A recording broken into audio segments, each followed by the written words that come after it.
جیلوں میں عمران خان کے اوپر 180 کیس ہو چکے ہیں، پہنچ گئے ہیں 180 تک. ہماری سینئر لیڈرشپ جیل میں ہے، لوگ انڈر گراؤنڈ میں گھر توڑ رہے ہیں، ان کے ہر قسم کا ان کی بزنسز بند کر رہے ہیں. اس کے باوجود اپنے ملک کے لیے ہم نے کہا ٹھیک ہم یہ اگریمنٹ کرتے ہیں تاکہ ملک نہ بیٹھے. لیکن سوال میرا کچھ اور ہے.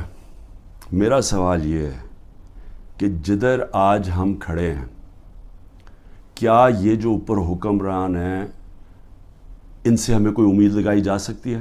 نہیں لگائی جا سکتی. کیوں؟ کیونکہ یہ اوپر بیٹھے اس لیے نہیں ہیں کہ انہوں نے ملک ٹھیک کرنے آئے ہیں. یہ میں آپ کو بتاؤں گا، یہ صرف اور صرف جو میں آپ کو 5 سال پہلے سے کہہ رہا تھا، یہ NRO والے لوگ ہیں جو میرے پیچھے صرف پڑے ہوئے تھے، سب اکٹھے ہو کے جی PDM بن گئی ہے، جی ڈیموکریٹک الائنس ہے. صرف مقصد ایک تھا کہ کسی طرح کرپشن کے کیسز سے یہ نکلے. اور میں اسی پہ چل رہا تھا.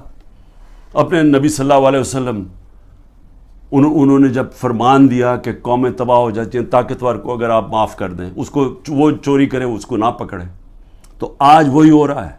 ساری جنرل باجوہ اس کو جب اعظم سواتی کو اس نے مار پڑوائی، اس نے یہ ٹویٹ لکھا نا، شکریہ جنرل باجوہ آپ نے NRO 2 جو دیا ہے ان لوگوں کو، اس کے اوپر اس نے اس کو مار پڑوائی اور اس کے اوپر تشدد کروایا.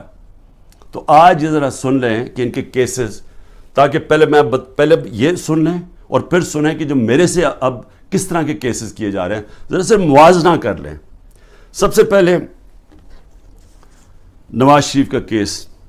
وہ کیس کیا تھا؟ انٹرنیشنل انکشاف ہوتا ہے، پینما پیپر، دنیا کے اندر ایک انکشاف ہو جاتا ہے جنہوں نے اپنے آف شور اکاؤنٹس میں کمپنیوں کے پیچھے پراپرٹیز لی ہوتی ہیں. تو بڑے بڑے دنیا کے اندر وزیر بھی تھے، کوئی ایک آدھ ملک کا پرائم منسٹر بھی تھا، اور بڑے نام اس کے سامنے آئے، بلکہ برطانیہ کا اس وقت پرائم منسٹر کا بھی نام آ گیا کہ اس کی بھی پراپرٹی ہے. دنیا میں شور مچ گیا. تو ادھر پتہ چلا کہ 4 جن سب سے مہنگے لنڈن کے علاقے میں جو مے فیئر کے فلیٹس ہیں، وہ نواز شریف کی بیٹی اس کی اصل مالکہ تھی. اب سب کو پتا تھا کہ اس کے پاس تو پیسہ نہیں، اس کا مطلب نواز شریف نے خریدے. اب یہ تھا کیس، 1.5 سال عدالت میں چلا. نواز شریف نے اسمبلی میں کہا ہاں یہ ہیں ہمارے فلیٹس مانے، اور کہا یہ ہیں ذرائع کہ جس کے ذریعے میں نے خریدے. جب عدالت میں کیس شروع ہوا تو وہ ادھر سے اور کہانی بدل گئی.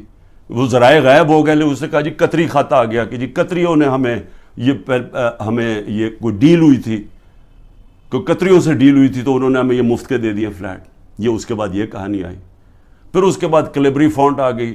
عدالت کے اندر مریم نواز نے جھوٹ بولا، کیونکہ وہ جو جس فونٹ جس سے جو لکھی گئے تھے کانٹریکٹ، جو اس نے اپنے بھائی کے ساتھ کانٹریکٹ دکھایا، وہ جو اگریمنٹ تھی وہ ابھی تک ایجاد ہی نہیں ہوئی تھی. جب اس نے وہ 2007 میں ہوئی، انہوں نے 2006 میں، کیونکہ جعلی کانٹریکٹ تھا. جھوٹ کی سیدھی 3 سال سزا ہوتی ہے. وہ کچھ بھی نہیں ہوا.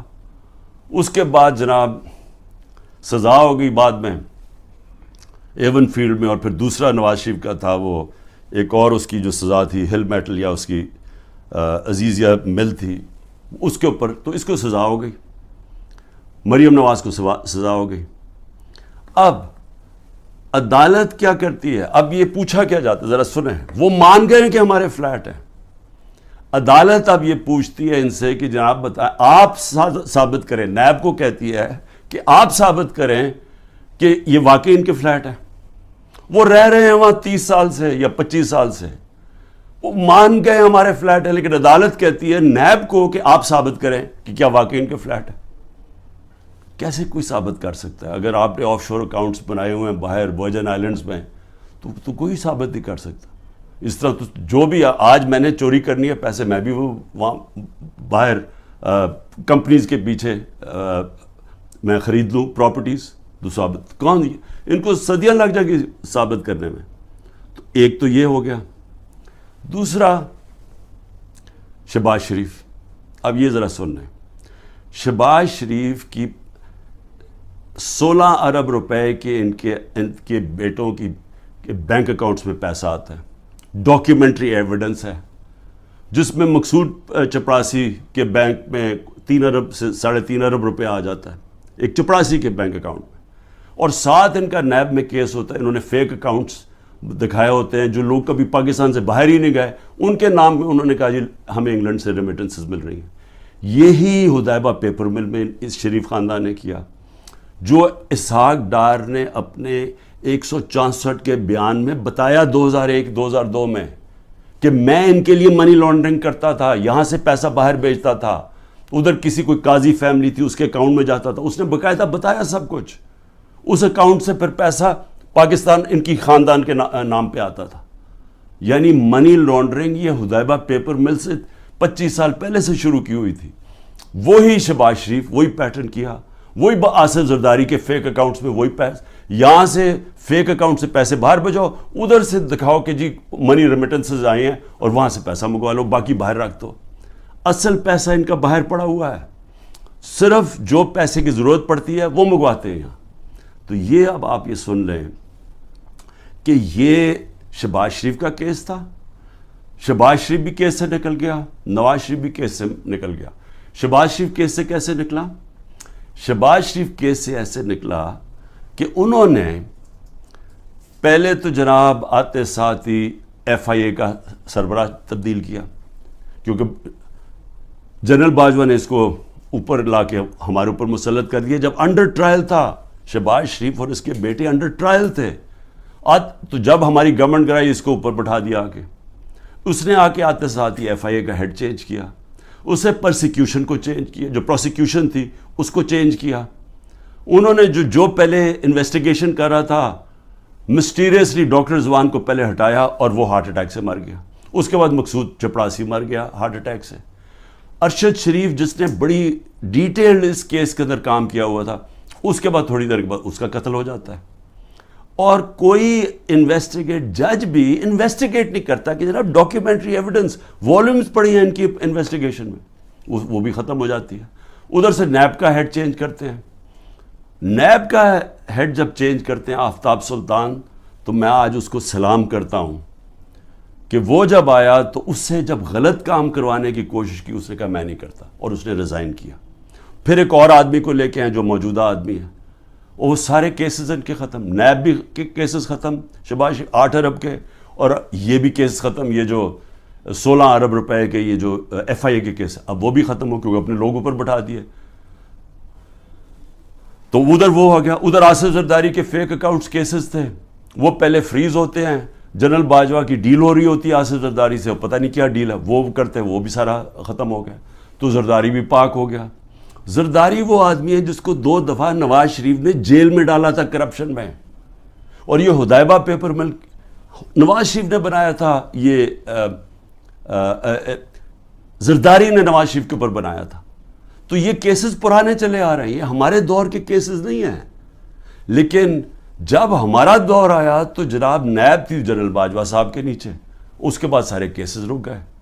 اور وہ تو خیر اب چیزیں سامنے آئی گئی ہیں کہ خواجہ آصف نے خود ہی کہہ دیا کہ ان سے تو بات چیت تو ان سے شروع ہو گئی تھی, تو کیسز ان کے کیسے آگے بڑھنے تھے.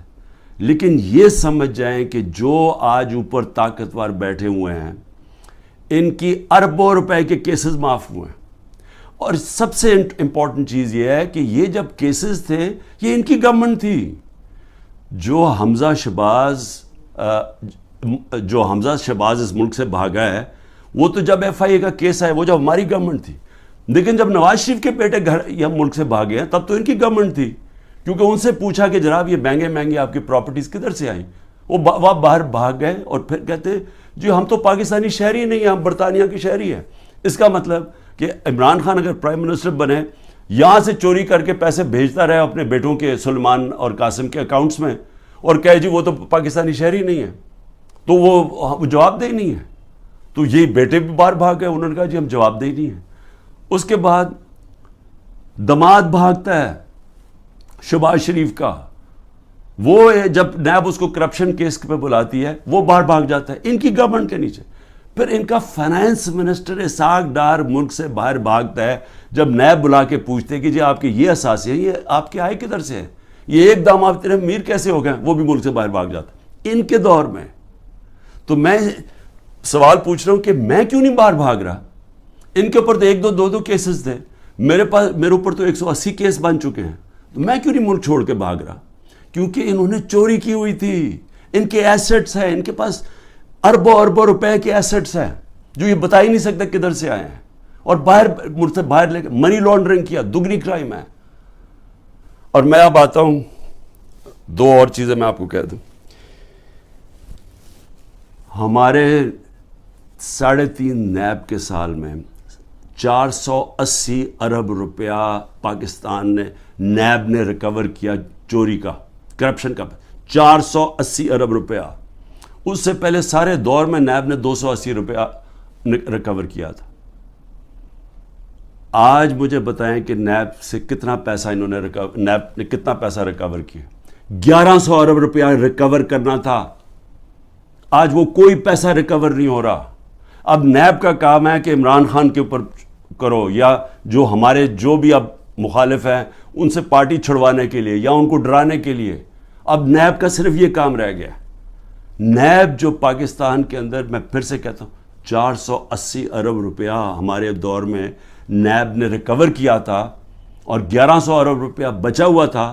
انہوں نے قانون بدل دیے, ایک قانون بدل کے نیب کا قانون بدل دیا, اس میں بچ گئے, اور دوسرا اپنا نیب کا ہیڈ بٹھا دیا ہے, جس طرح کے باقی انویسٹیگیٹنگ ایجنسیز کے اپنے لوگ بٹھا دیے. میں اب آگے آپ کو ذرا تھوڑا سا اور, کیونکہ بڑا امپورٹنٹ آپ کے لیے سمجھنا کہ آج اس ملک کے ساتھ ہم ہو کیا رہے اور ہم جا کدھر رہے ہیں. اس میں آ جائیں کہ اب میرے اوپر کیسز ہیں. میرے اوپر انہوں نے, جس طرح میں نے کہا, 180 کیسز کیے ہوئے ہیں. لیکن میں اب ان میں ذرا آپ کو بتانے لگا ہوں کہ یہ کون سے یہ کیسز یہ 6 مختلف ٹائپ کیسز میرے اوپر کیے ہوئے ہیں. تو میں ذرا سمجھ جائے کہ یہاں اربوں روپے کی چوری ہے, اور 30 سال سے کیسز ان کے اوپر ہوتے آ رہے ہیں. مشرف نے NRO دیا, ادھر بچ گئے. آصف زرداری کی کیس تھی, اس نے سرے محل خریدا ہوا تھا, وہ انہوں نے جا کے پورا کیس کر کے جب وہ بیکا سرے محل, پیسہ پاکستان آنا تھا, NRO دے دیا, وہ پیسہ اپنے پاس رکھ لیا. $60 ملین سوئٹزرلینڈ میں پڑے ہوئے تھے, وہ پاکستان نے کیس کیا وہاں, وہ پیسہ پاکستان آنے لگا تھا, NRO دیا, وہ واپس چلے گئے. تو حدیبہ پیپر مل تو مشرف کے دور میں اس کے اوپر آگے پیش رفت ہی نہیں ہوئی, جس کے اوپر اسحاق ڈار نے باقاعدہ, پھر سے میں کہہ رہا ہوں, ڈیٹیلز دی ہوئی تھی کہ کیسے وہ منی لانڈرنگ کرتا تھا ان کے لیے. تو یہ لوگ آج اوپر بیٹھے ہیں, سب کیسز معاف کروا لیے ہیں. لیکن اب کر کیا رہے ہیں؟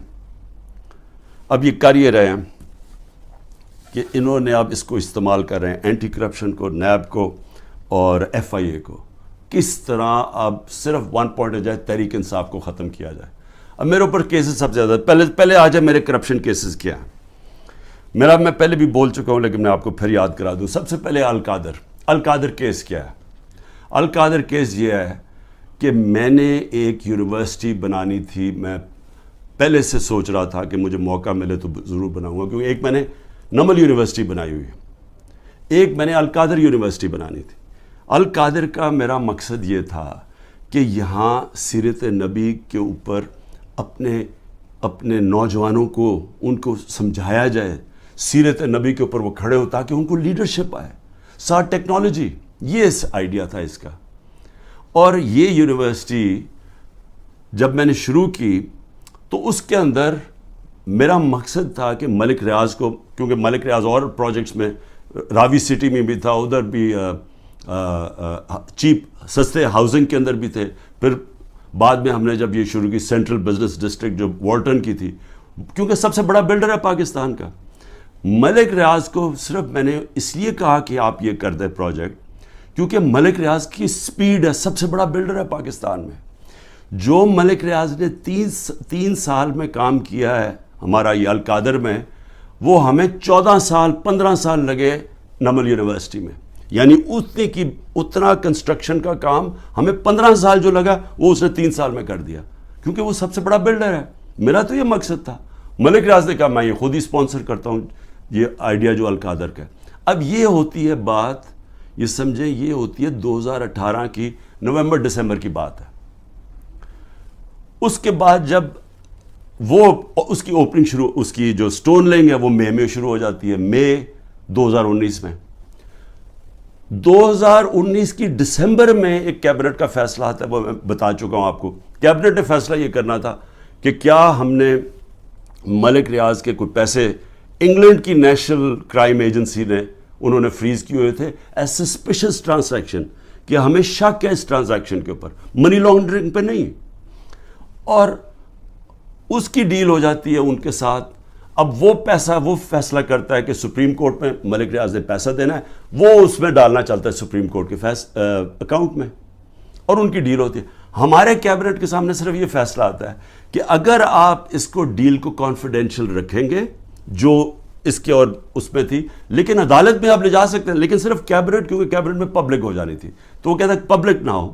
اگر آپ کانفیڈینشیل رکھیں گے تو 190 ملین پاؤنڈ پاکستان آ جائے گا سپریم کورٹ کے اکاؤنٹ میں.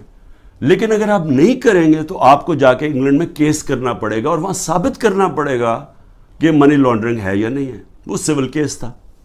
ہمیں جو کیبنٹ میں بتایا جاتا ہے, اور وہاں یاد رکھیں لا منسٹر تھے, وہاں فائنانس منسٹر تھے, وہاں کیبنٹ سیکرٹری تھے, جن لوگ جو اس کے اوپر بات کر سکتے ہیں, تو سب نے یہ جو کنسنسس بنا کہ اگر ہم سول کیس کرتے ہیں یہ ثابت کرنے کے لیے منی لانڈرنگ, وہ ہمیں 5-6 سال لگ جائیں گے, اور اگر کیس ہار جاتے پیسہ وہی رہ جاتا تھا.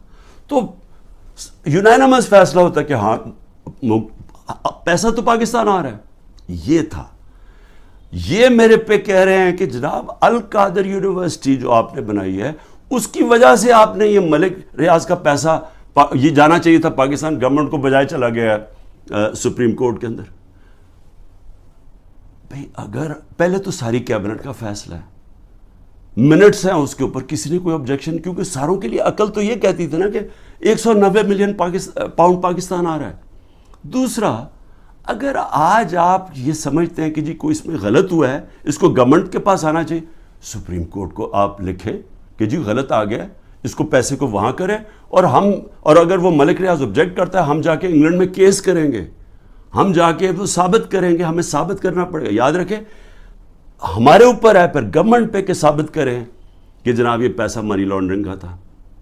اب یہ جو بھی وکیل جانتے ہیں ان کو پتہ ہے کہ وہاں ثابت کرنا آسان نہیں ہے. بہرحال ابھی کر سکتے ہیں. تو اس میں عمران خان کا کیا فائدہ ہوا؟ پیسے پڑے ہیں سپریم کورٹ میں, دوسری طرف وہ القادر کھڑی ہوئی ہے, وہ ایک ٹرسٹ چل رہا ہے, ٹرسٹ ڈیڈ کے اندر لکھا ہوا ہے کہ کوئی بھی ٹرسٹی, یا عمران خان اور بشرا بیگم کو اس لیے بنایا کیونکہ ان کو سیرت نبی میں انٹرسٹ ہے. جب آپ ٹرسٹ بناتے ہیں لوگوں کو ان کو لے کے آتے ہیں جو کہ اپنا ٹائم دے سکیں, کیونکہ اس میں کوئی تنخواہ تو ملتی نہیں ہے, اس میں کوئی ٹی اے ڈی اے نہیں ملتا. یہ آپ مفت تب کام کرتے ہیں جب آپ کا شوق ہو کسی چیز میں. ٹرسٹ چل رہا ہے, 100% وہاں اسٹوڈنٹس مفت پڑھ رہے ہیں. ٹرسٹ ہے, زمین ہے ساری ٹرسٹ کے نام پہ. اگر خدا نہ خواستہ یہ ٹرسٹ نہیں چلے گا, وہ واپس چلی جائے گی جس نے ڈونیشن دی ہے. میرا اس میں یا مجھے اس کا کیا فائدہ ہے؟ اس کو کہہ رہے ہیں کرپشن. اور دوسرا کرپشن سننے ذرا کیا ہے, توشہ خانہ. 70 سال سے پاکستان کا قانون کیا ہے؟ آپ کو کسی کو گفٹ ملتی ہے جب آپ پرائم منسٹر ہوں, چاہے آپ گورنر ہوں, چاہے آپ پریزیڈنٹ ہوں, چاہے آپ آرمی چیف ہوں, چاہے آپ وزیر ہوں, چاہے آپ ملٹری سیکرٹری ہوں, سب کو. اور ملتی ہے مڈل ایسٹ کے اندر جب جاتے ہیں وہ تحفے دے دیتے ہیں. اب وہ قانون کیا ہے؟ قانون سمپل ہے تاکہ آپ سمجھ جائیں یہ جو سارا اپنا میڈیا کنٹرول کر کے پورا جو ڈرامہ ہو رہا ہے, یہ آپ سمجھ جائیں یہ ہے کیا, یہ اور میرے اوپر جو کرپشن کا الزام وہ کیا ہے. قانون یہ ہے, قانون کہتا ہے کہ جناب آپ نے, اگر آپ کو جب گفٹ ملے, وہ سیدھی گفٹ جاتی ہے پہلے فورن آفس, کیونکہ فورن آفس ہوتا ہے انوالو, ادھر سے جاتی ہے کیبنٹ سیکرٹری کے پاس. کیبنٹ سیکرٹری پھر اس کے بعد نیچے ایف بی آر کے پاس جاتی ہے. ایف بی آر اور پھر ایک انڈیپینڈنٹ اپریزر ہوتا ہے, ہمارے دور سے پہلے اپوائنٹ کیا ہوتا ہے نون لیگ کی گورنمنٹ نے, وہ اپریزر ہوتا ہے. یہ مل کے سارے فیصلہ کرتے ہیں کہ اس کی قیمت کیا ہے. مثلا یہ گھڑی ہے تو یہ فیصلہ کریں گے کہ اس کی قیمت 10 روپے یا 15 روپے یا 20 روپے. تو جو سب سے زیادہ قیمت کہے گا نا کہ 20 روپے ہے, تو 20 روپے وہ کہتے ہیں یہ اس کی اب قیمت ہے. وہ آپ کے ملٹری سیکٹر کے تھرو آتا ہے کہ جی یہ اس کی قیمت ہے, کیا آپ یہ پریزنٹ رکھنا چاہتے ہیں؟ تو ان کے زمانے میں 20% تھا, ہم نے آ کے اس کو 50% کر دیا. آپ 50% دیں تو آپ وہ رکھ سکتے ہیں. اگر آپ نہیں دینا چاہتے، آپ نہیں لینا چاہتے تو وہ چلا جاتا ہے توشہ خانہ میں، اور توشہ خانہ اس کو آکشن کر دیتا ہے. یعنی یہ کہتا ہے نا جی بڑی کوئی قیمتی کسی نے گفٹ دی یا کچھ دی یا اس کا دل خراب ہو گیا، تو اگر میں نہیں لیتا تو جو بھی جس نے دیا وہ آکشن ہو جاتی ہے، وہ پبلک میں بک جاتی ہے. اچھا، اب میرے پہ الزام یہ ہے کہ جناب وہ جو گفٹ، جو میں نے چیزیں جو آئیں، اور اچھا میری پراپرٹی ہو جائے، میں جو مرضی اسے کروں، میں اسے بیچوں، گفٹ دوں، کہ یہ میری پراپرٹی ہے. کبھی آج تک 70 سال میں کسی سے پوچھا ہے کہ جو آپ کو گفٹ ملی آپ نے اسے کیا کیا؟ کبھی کسی سے پوچھا آج تک؟ تو ان کو ایک چیز، جی عمران خان نے گفٹ وہ سستی لی توشہ خانہ سے، بھئی وہ کیبنٹ سیکٹری بھی اویلیبل ہے، وہ ایف بی آر کے لوگ بھی اویلیبل ہیں، وہ اپریزر بھی اویلیبل ہے. آپ ان کو بلا کے پوچھیں کہ کیا عمران خان نے آپ کو کسی کو کہا تھا کہ گفٹ سستی دے؟ میں چیلنج کرتا ہوں، مجھے کوئی ایک آدمی ملٹری سیکٹری کے تھرو گیا ہے، کوئی مجھے بتائے کہ کیا میں نے کبھی کسی کو کہا ہے کہ مجھے کم قیمت پہ دو؟ تو وہ لوگ بیٹھے ہیں، اگر وہ کہہ رہے ہیں کہ انڈر ویلیو تو ان سے پوچھیں، میں اس کا کیسے ذمہ دار ہوں؟ اور پھر کہ جی وہ فلانی ایک فراڈ کو وہاں دبئی میں بٹھا کے اس نے کہا جی میں نے بڑی مہنگی کوئی گھڑی لی ہے. اس سے پتہ ہے کہ وہ آدمی کون ہے؟ وہ ناروے سے بھاگا ہوا فراڈ میں، اس کے اوپر میں نے کیس کیا ہوا ہے جھوٹے کے اوپر. اس میں پتہ نہیں فرح کدھر آ گئی میری بشرا بیگم کو، ان کا کیا لینا دینا اس سے؟ کہتا جی وہ فرح نے آ کے کوئی گھڑی بیچی ہوا، وہ پتہ چلا کہ وہ تو دبئی گئی نہیں اس سال، جس سال کہہ رہے. تو صرف کسی نہ کسی طرح عمران خان کو پکڑ کے یہ کرو. یہ ہے توشہ خانہ کا کیس. اور اگر کسی کو پکڑنا ہے توشہ خانہ کیس میں تو اس میں مریم نواز پکڑی جاتی ہے، نواز شریف پکڑا جاتا ہے، اور آصف زرداری، کیونکہ انہوں نے وہاں سے مہنگی گاڑیاں توشہ خانہ میں سے انہوں نے وہ گاڑیاں خریدی اور سستے قیمت پہ وہ خرید سکتے ہی نہیں تھے، کیونکہ توشہ خانہ میں گاڑی آپ نہیں لے سکتے. مجھے بھی گاڑی ایک ملی تھی، آپ گاڑی قانون کے مطابق نہیں لے سکتے. ان تینوں نے بھی گاڑی، اس نے زرداری نے 3 گاڑیاں نکالی، نواز شریف نے مہنگی گاڑی پہلے 9 سال چلائی، اور اس کے بعد جا کے جب یہ یوسف رضا ہے تب اس نے ڈکلیئر کی اور اس کی پھر ایک قیمت ادا کی. اور مریم نواز نے ڈکلیئر ہی نہیں کی توشہ خانہ میں ایک گاڑی جو کہ ابو دھابی سے ملی، اور وہ اس نے جا کے پھر آگے بیچ دی. تو مجھے یہ بتائیں کہ ان کے اوپر جو واضح طور پہ قانون ٹوٹا ہوا ہے، اس میں تو کوئی قانون ہی کوئی نہیں ٹوٹا. مجھے بتائیں میں نے کیا اللیگل چیز کی ہے؟ انہوں نے تو قانون توڑا ہوا ہے، ان کو نہیں کچھ کسی کو پکڑنا. پھر آگے چلیں. میرے پر ایک کیس ہے جی کہ میری بہن کو میں نے انفلوئنس کر کے ایک 6 ارب کی زمین دلوا دی صرف 6 کروڑ میں. اور 6 ارب کی اس لیے کیونکہ وہاں کوئی نہر لگنی تھی تو اس سے اس کی قیمت اوپر چلی جانی تھی. اور میں نے زبردستی لوگوں سے کہا کہ کیونکہ میں پرائم منسٹر تھا، میں نے زبردستی کہا کہ وہ کسانوں سے اسے زمین دلوا دی. اب یہ اتنے ڈفرز ہیں، ان کو یہی نہیں پتا کہ جو میری بہن نے پیسے دیے وہ چیک سے دیے ہوئے پیسے. چیک 25 اپریل کو 2022 کو ایک چیک دیا گیا ہے، اور 2 جون 2022 کو دوسرا چیک دیا گیا. عمران خان 9 اپریل کو پرائم منسٹر ہٹ چکا تھا، تو میں نے کیسے انفلوئنس کیا وہ کسانوں کو؟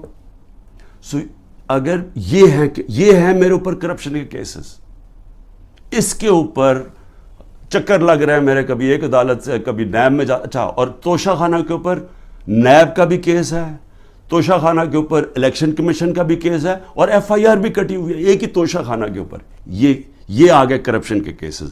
آگے چلے ذرا میں آپ کو ذرا بتا دوں کہ اور کون سے کیسز ہیں. اچھا جی، قتل کیس. کوئٹہ کے اندر قتل ہوتا ہے، اس کے 4 گھنٹے کے اندر شہباز شریف کا جو مشیر ہوتا ہے مسٹر ڈینٹونک، وہ جا کے ایک دم ٹی وی پہ آگے کہتا ہے کہ جی عمران خان نے اس کو قتل کر دیا. اس وقت میرے پر 150 کیسز تھے. مجھے کیا پتا کہ کون سا کیس ہے، کون سا وکیل ہے. وہ ہمیں ریڈار پہ نہیں تھا کہ پتہ نہیں وہ کیا کیس ہے. مجھے تو یہ نہیں پتا کیس کیا تھا. جی وکیل کو عمران خان نے قتل کروا دیا. اس کے بعد اس کے بیٹے کو اٹھاتی ہے پولیس.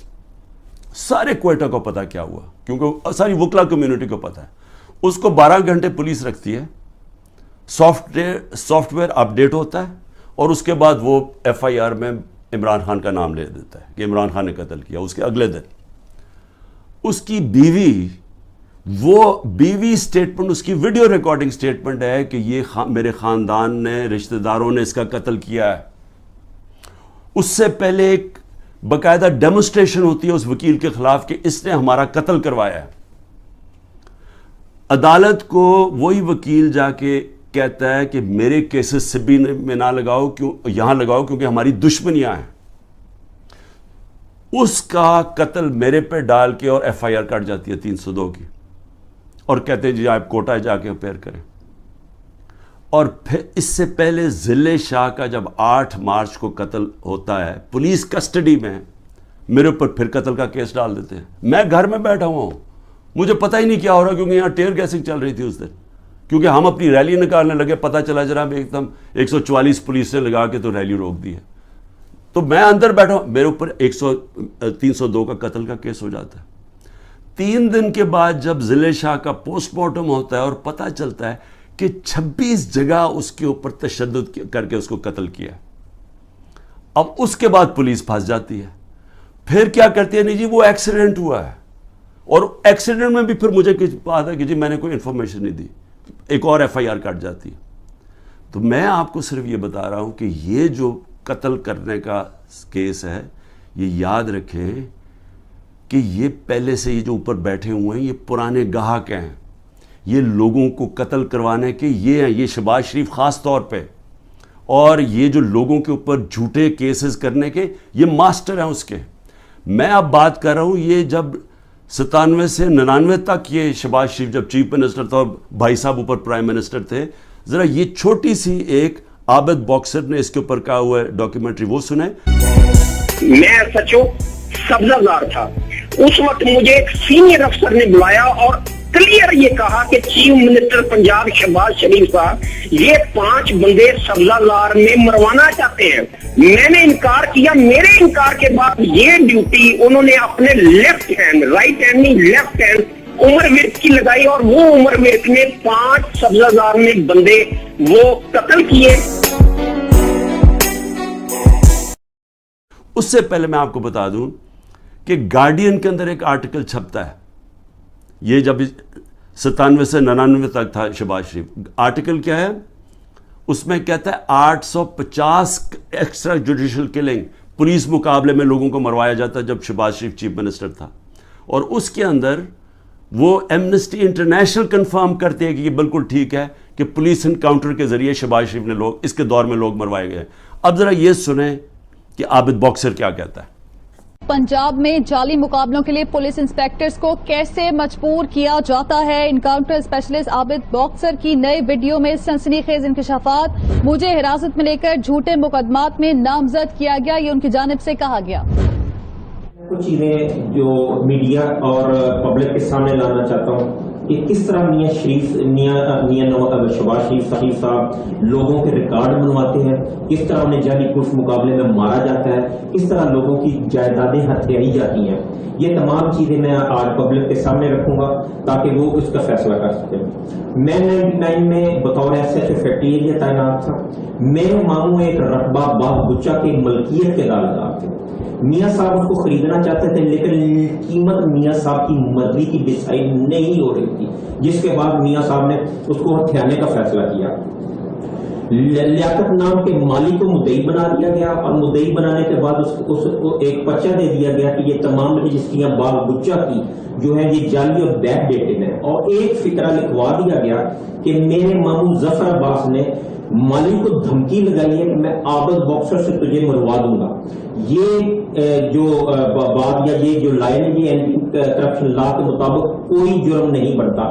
زیادہ سے زیادہ اگر ہوتا تو 506 کا پرچہ میرے ماموں کے خلاف درج ہو سکتا تھا. میرے ماموں پہ پریشر ڈالا گیا, میرے ماموں یہ پریشر برداشت نہ کر سکے اور وہ بچوں کے ساتھ بیرون ملک چلے گئے.